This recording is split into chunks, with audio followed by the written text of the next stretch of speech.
Hey everyone, welcome back to the Comics Lounge. Awesome to have you again. Today is Black Friday, so before I get into anything, I want you to make sure that tomorrow on Black Saturday, just the Saturday after Black Friday, there are a bunch of Instagrammers that I follow that I find absolutely awesome. They are going to be doing a really cool Black Saturday con. So go support some local small businesses in your area and just in the United States. We're all in the same boat right now with COVID going on. People are trying to get their grails still, and honestly, make sure that you go support them if you can.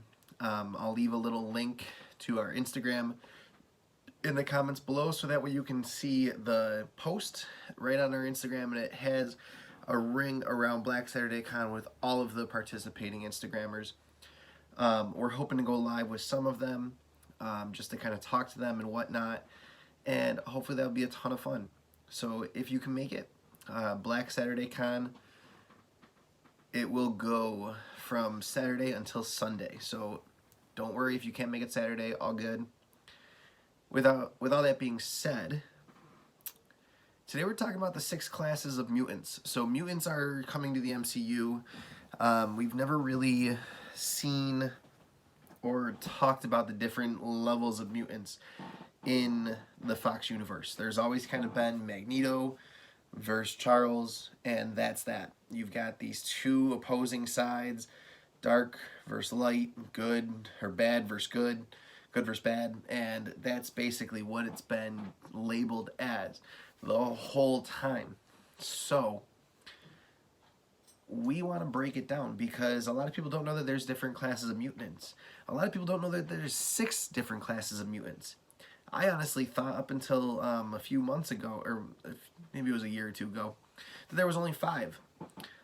So the best way to think about this is to break it down as the classes and to really think, okay, who is going to be alpha, who's going to be beta, who's going to be gamma, delta, epsilon, and omega. So basically, the way that I want you to think about this, alphas are pretty much those, even alphas and betas, they're pretty much those really BA characters who are hard-hitting. You would want them on your team during a war, but they could also blend in. Gammas are just those ones that are not human-like.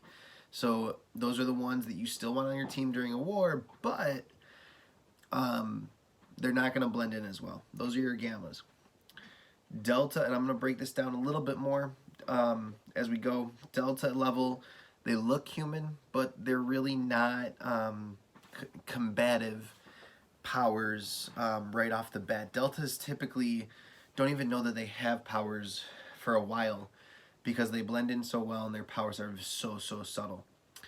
Epsilon is pretty much the exact opposite of that. Their powers are very subtle, they're non-combative, but they don't blend in at all.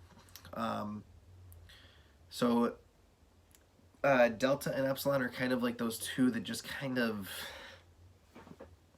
you don't really need them on your team, they don't get talked about much. There's actually a pretty funny video from Deadpool 2 talking about a Delta level mutant. And last but not least, you have Omegas. And Omegas are, as we know Omega to be, the end. They're the end of times characters that could cause apocalyptic level events. So let's get into it.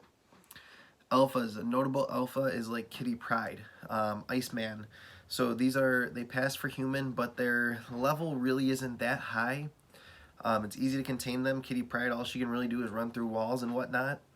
Obviously, there's more powers than just that, but basically, alpha level mutant is someone who has powers that can be used for a combative reason, and they can blend in very well. They look human, they sound human, they are human, except for their powers. Then there's beta. So beta's a little bit different than that. Betas can't really turn off their powers, but they do blend in. So very notable beta, and if you've been following mutants at all in the past 30 years, you would know Wolverine. Wolverine is a beta level mutant because he cannot turn his powers off, but it is very easy for him to blend in. He can retract his bone claws, adamantium claws, all he wants. And it heals up right away on his knuckles, so he blends right in. Obviously, if he gets into a fight and he gets shot or he gets stabbed and he gets healed right away, that's kind of like, oh, whoa, what just happened here? That's where that beta level kind of comes in. Betas are typically as strong as alphas.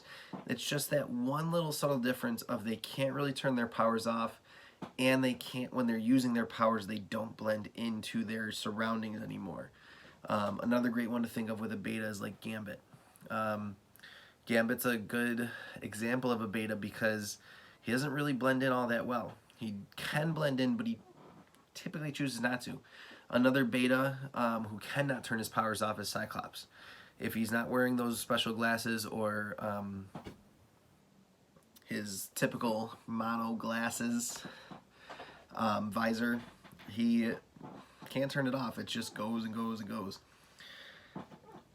Gamma level. So one of the most notable gamma levels are Nightcrawler.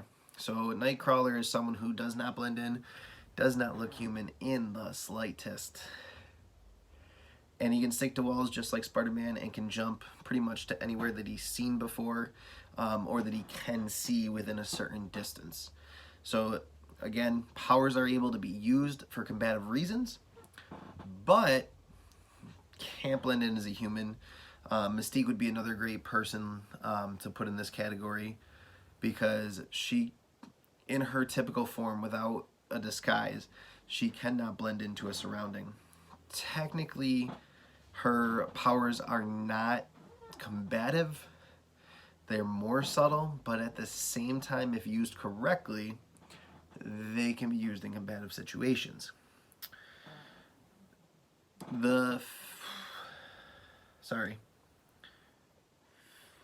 Fourth, Delta. So the fourth class of mutants is the Delta mutants. Delta mutants are like Domino. So Delta, Domino. Great way to remember because they look human. Domino looks just like a chick. She blends in very well. But at the end of the day, luck isn't really a superpower. And this is the one I was talking about with Deadpool 2. Her power only comes in handy when she's focusing. She can't just stand there and count the number of bullets that are going to miss her. It doesn't work that way. When she is in a combative situation, she has to kind of think about it and figure out, okay, what's the best case scenario? And basically just kind of rewrites the probabilities around her as she's running through that line of bullets, or as the car is flipping over her and she's ducking under it. What's the probability that she's not going to get hit by it? It just goes up exponentially, which is the best part about her powers, but truly they are not they're not user-friendly. They're not on the attack, they're on the defense. And that's kind of the problem, is if you have a defensive character whose powers really only come out in one or two situations, that's when they go from being that alpha to that delta. Basically is the best way to put that. Epsilon, and again, I'm just giving you guys a very brief overview. I'm not going huge into depth on these. I just want you guys to kind of know, so that way you can kind of think about it. And you guys are smart. I want you to be thinking as you're reading, what mutant would this be? Where would they fit? That's the whole goal of this. So I know that this is kind of one of those videos that you're like, okay, this is more for noobs. Yes, it is. It is more for noobs. We're just kind of opening the conversation to talk about mutants. Epsilon mutants. These are mutants that just really are there. The Morlocks are forms of Epsilon mutants. One of the ones that comes to mind immediately is Artimatics. Sorry, I'm probably butchering that name, but Artie. Whole body changed to pink when his powers came out. He lost his sense of speech and pretty much can only communicate now through holograms or holographs. So he communicates his thoughts into a holograph to talk to people. That is pretty much a worthless superpower, in my opinion, because it's like you could talk to people already before you had these mutant powers, and now you don't even look like a human. So you're an epsilon or you're a mutant who fits in this epsilon category because your character really is there to do what? That's what kind of sucks about these epsilon mutants. Not that they're not powerful. Some of them are very powerful. But they are non-combative mutants who are there more to help others than anything else. I think that's the best way to put that in the simplest terms. Correct me if I'm wrong down in the comments below. And last but not least, the reason why you got to this video because you wanted to know what in the HE double hockey sticks is an omega level mutant. Okay, omega levels. So whenever you think of the alpha and the omega, alpha is the beginning, omega is the end. Omega level mutants are anyone who can end the world like that. People who fit into this category: Magneto, Apocalypse, Charles Xavier, anyone who is extremely feared by the government, world agencies, anything like that for their abilities and their mutant powers to kind of blend in. So Jean Grey as Jean Grey kind of fits into that alpha level. When she becomes Phoenix, and especially when she becomes Dark Phoenix, she's now that omega level. She is so uncontrollable, and it's so hard to contain her, to take her down, or to even kill her, that she becomes this omega level mutant. One of the ones that I want you to think of for a second that really speaks to the evolution of mutants is Iceman and Storm. So two of the examples. Both of these typically would be considered alpha mutants. They're part of the alpha class. They blend in as a human. Storm blends in somewhat. Obviously, her eyes really only change when she's using her powers. And to have white hair is not a crime, so you know. And Iceman blends in very well. But the way that their powers have kind of evolved, and especially Storm being able to just control whatever she wants to, both of them can end times like that. And it's kind of crazy. It's amazing to see that. So again, it's nice to know that mutants are kind of changing and kind of evolving as they go through the comics, and they're being used in different aspects, and characters are being done differently. But at the same time, Magneto is that one who we all think of when we think of Omega level mutant. So again, this was just a very brief overview of the 6 classes of mutants for those of you who didn't know what they were. I'm going to put this into our Comics 101 and pretty much keep it casual.